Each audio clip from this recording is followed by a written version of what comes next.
Jean-Marie Le Pen is dead. You are no more after a life of 96 years, during which you were the leader of the hard right in France, the founder of a political dynasty, and one of the country's most significant political figures for more than 40 years. Your brusque personality, threatening demeanor, trenchant opinions, and sulphurous politics made you a favorite of French media and a mainstay of the television studio for nearly a quarter of a century. Your life could have been taken from the pages of a novel. You came to prominence as an ex-paratrooper, under suspicion for being a torturer, during France's infamous colonial war in Algeria. Then you started a small party, which borrowed much from the pugilist politics of the post-war years. You were the charismatic, avowedly French leader of a nationalist startup. You were the hammer of the migrants, an unapologetic hater of Africans and Muslims on French soil. You enraged many when you claimed the Jewish Holocaust was a mere detail of the Second World War. And at every opportunity, you tore into the leadership of France's established parties, as if only you could claim to be a true patriot and defender of the Fifth Republic. You survived an assassination attempt and the display of your first wife Pirette's naked body in the pages of a pornographic magazine. Indeed, this only added to your reputation. You were talked about. People knew who you were.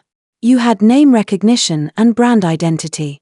All of this counted greatly when you announced your intention to run for president in 2002. The contest was expected to be the right-left duopoly it had always been. But then you came second in the first round, sending the socialist candidate Prime Minister Lionel Jospin into political oblivion.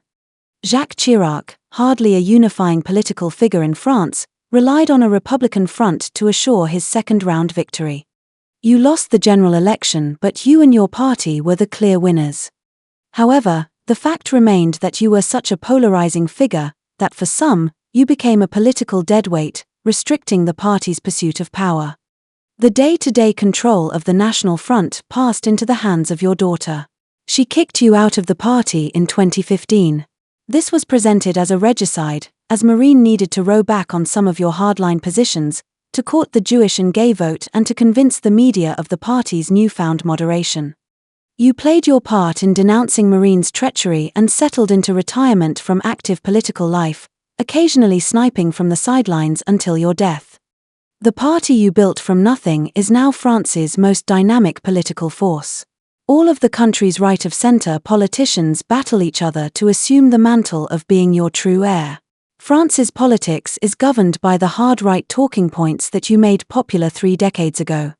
The success of hard-right politicians across the West shows that you were ahead of your time in predicting the backlash of white voters against diversity. Just last year, your party, renamed as National Rally, appeared to be on the brink of power. President Macron's decision to call snap parliamentary elections backfired. Again, only a Republican front stopped the party you built from gaining more seats and consolidating its position as the leading political power ahead of the 2027 general election. You did not live to see your daughter as president, nor did you witness the National Front in government.